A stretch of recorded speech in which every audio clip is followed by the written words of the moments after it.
All right, welcome to the Mind and Magic Mystery School, where we demystify magic and the occult and talk about all things esoteric.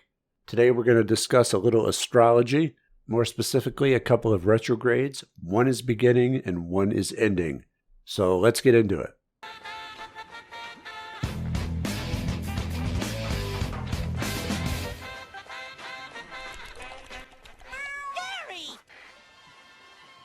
I was just looking for the sports channel, Gary.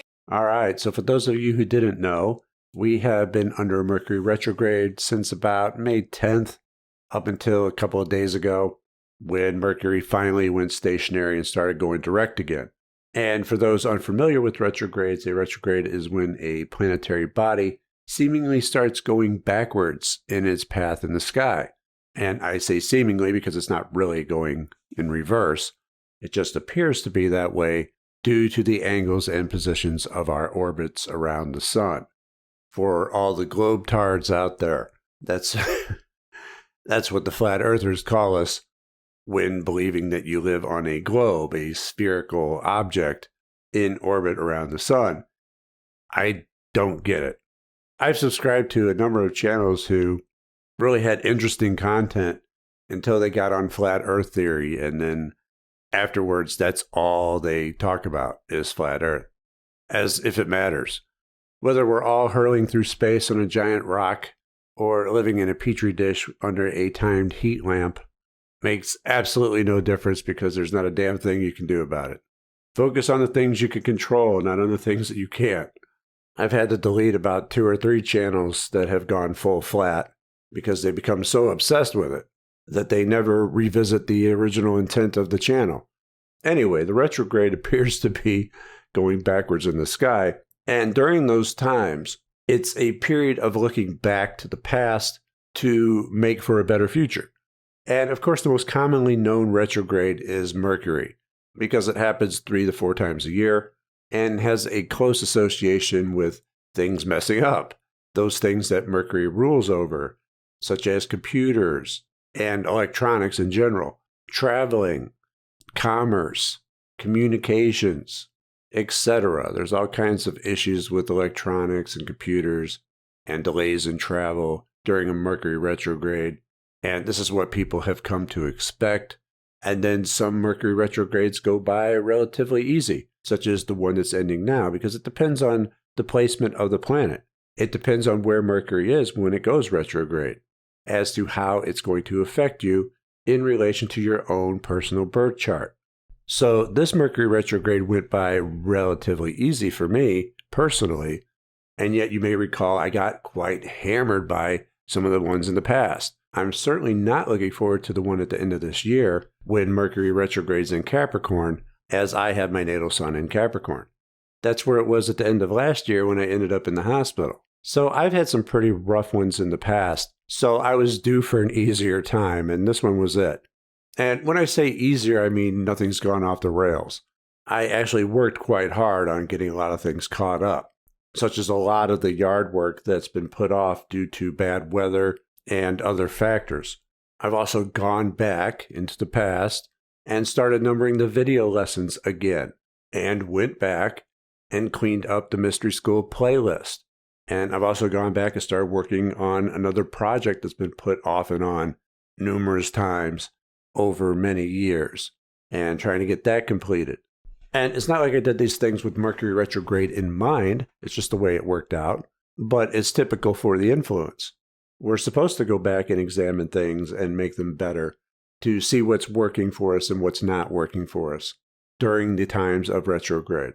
Now, if you have a particularly rough retrograde that puts you in the hospital or knocks out your computer or your communications or what have you, it may be difficult to do that, as you're now forced to deal with the current situation of being in a bind.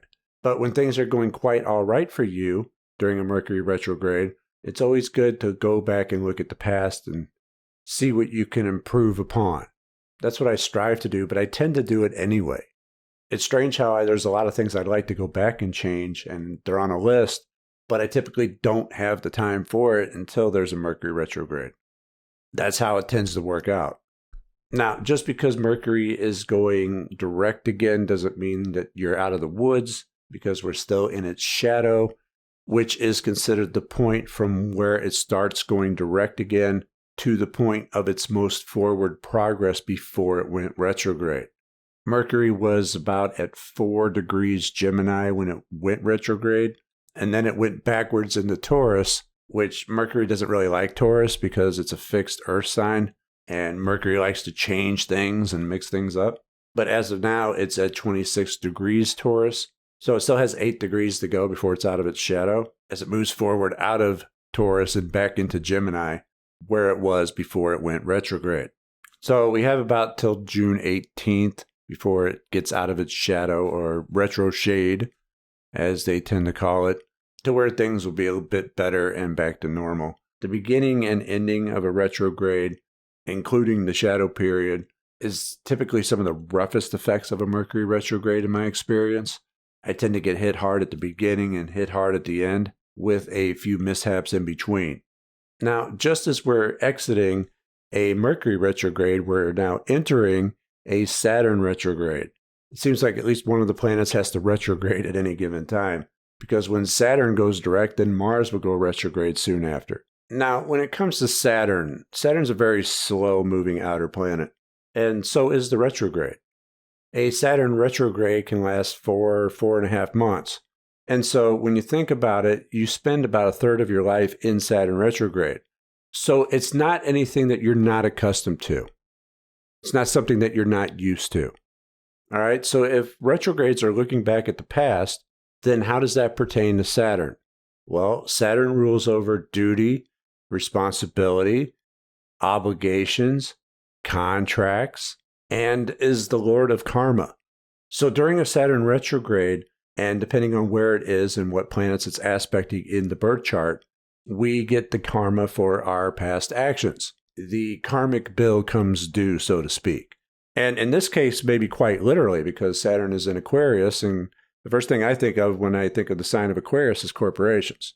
And when you combine that with duty, obligations, contracts, combined with the current state of the economy right now with high inflation, it's not unreasonable to assume that a lot of people may be having trouble paying their bills, may have a lot of loans defaulted on, or debts they can't pay off when the money isn't going as far as it used to.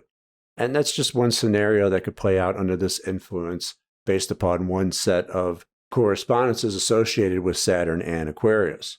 Plenty more can happen, and not to say that it will, because, again, it depends on where Saturn is in your birth chart, what house, what planets it's aspecting, etc. The point is that Saturn brings the karma, for good or bad, depending on what you have done in the past. If you have entered into agreements or bought things that you really couldn't afford, that could be an issue during this time. There may be issues with friends or other groups, which may revolve around promises that may not have been kept.